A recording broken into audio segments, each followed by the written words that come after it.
We just got intel on everything in MLB the Show that you guys are going to need to know about for Diamond Dynasty. We got leaks of World Baseball Classic players. We got leaks of Team Affinity players. We got leaks of Live Series guys. We have the rankings for the Live Series guys, as well as other things like parallel levels and more. In this video, we're going to be going all of it. So if you want to see more MLB 26 content, make sure to drop a subscribe down below. And we're also going to be giving away a copy of MLB the Show 26 to one commenter who drops a comment in one of our first 10 MLB the Show 26 videos. So make sure to like, make sure to comment to enter your name into that. But let's start with the new legends that are coming to MLB the Show 26. The new legends, Albert Pujols, he's one of the big ones, 99 overall. We don't know what he's a 99 overall for yet. We know he's some form of Live Series collection. Is he going to be the 99 NL collection? That's what I would assume. He feels like the Gil Hodges of last year, where he's just a one-side hitter. His hitting stats are solid, but not great. As you can see, they're on the screen right now. He looks like a very solid 99, but nothing that's going to blow your socks off. But he can get a lot better with the new parallel system, which we will get into a little bit later in this video,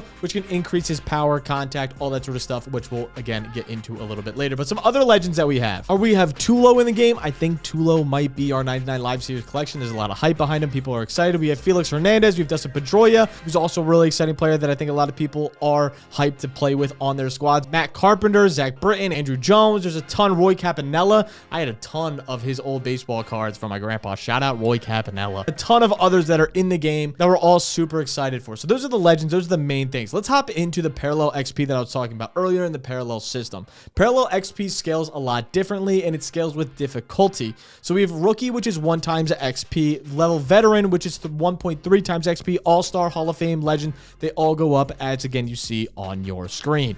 1.5x for any online mode. But the parallel mods are the things we're interested in and we're going to talk about. Mods have primary focus and secondary focus, aka if you want a primary focus boost, you'll get a bigger boost on contact compared to a secondary boost, which can be power. You also can do this with other things. So the main question I know that everyone's going to be asked, right? You have your power boost, right? And then you have your contact boost. Let's say that's the route you go on, like a Ricky Henderson.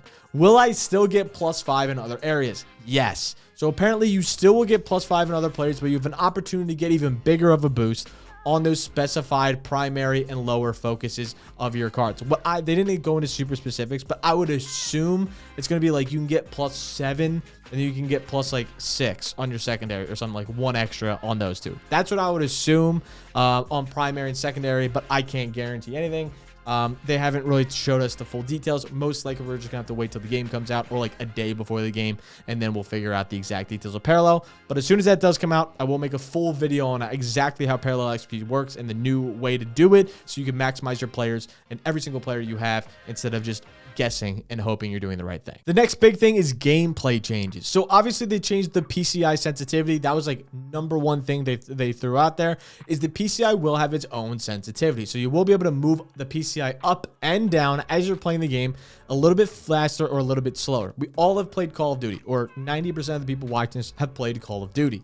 In Call of Duty, you can adjust your sensitivity to your screen and the way it moves. It's going to be the same way with your PCI. So if you want a slower PCI of, hey, I slammed that button down way too far, way too fast, you can lower the PCI with more control. If you already use precision rings or something of the sort to help your control, you're probably not going to need to adjust sensitivity as much, or maybe you can go a little bit higher on your sensitivity. It's all going to be based on preference on how you play the game. Took out PCI shrinkage in the game, so it's no longer gone when there's a low and away slider.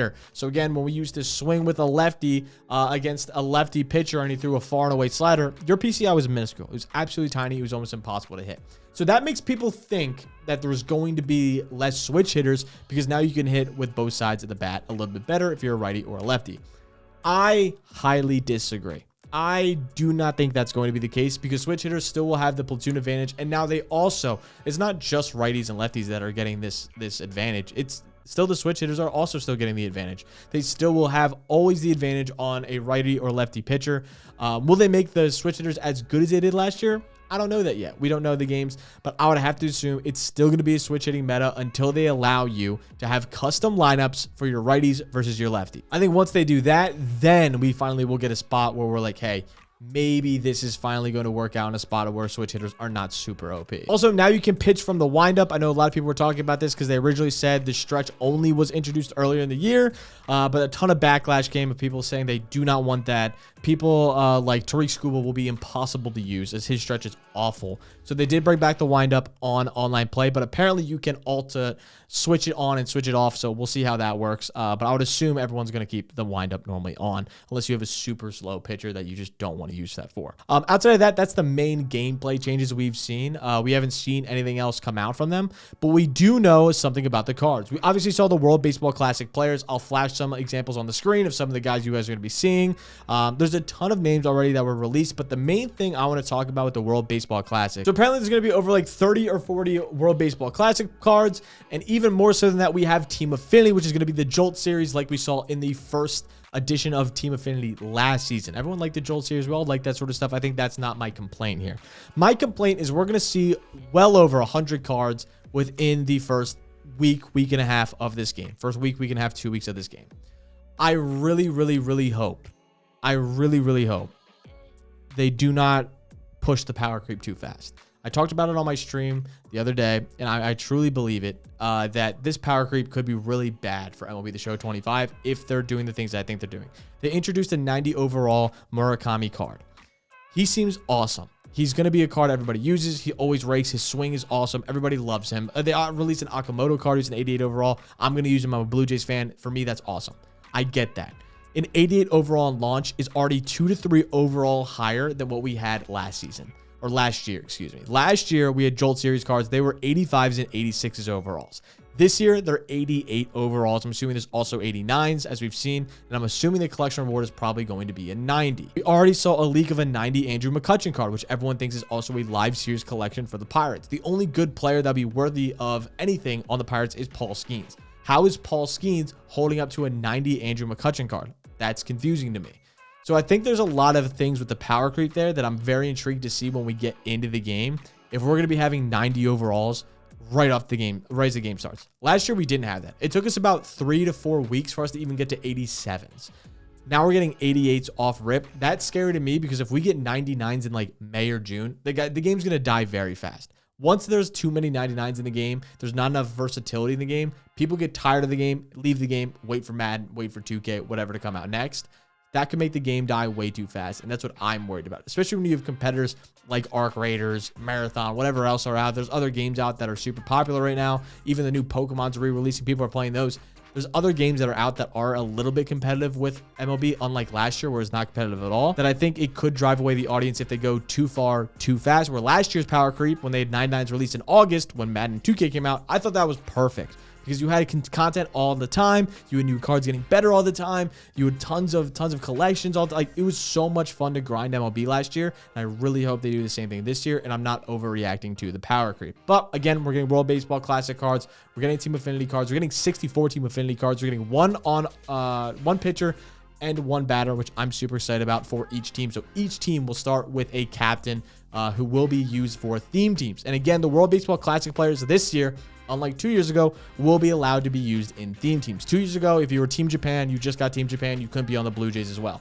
This year, you could be Team Japan and be on the Blue Jays. You can be on Team Mexico and you can be on the Red Sox. Those sort of things happen, and we now can use those captains as they're fitted to. Also, there's going to be a new diamond tier. As you saw in the Albert Pujols earlier, there's going to be a new diamond tier. 95 to 99 will be red diamonds. There's no more all of the diamonds are one tier or one color. They changed the flash colors last year, but they didn't change the actual colors of the diamond.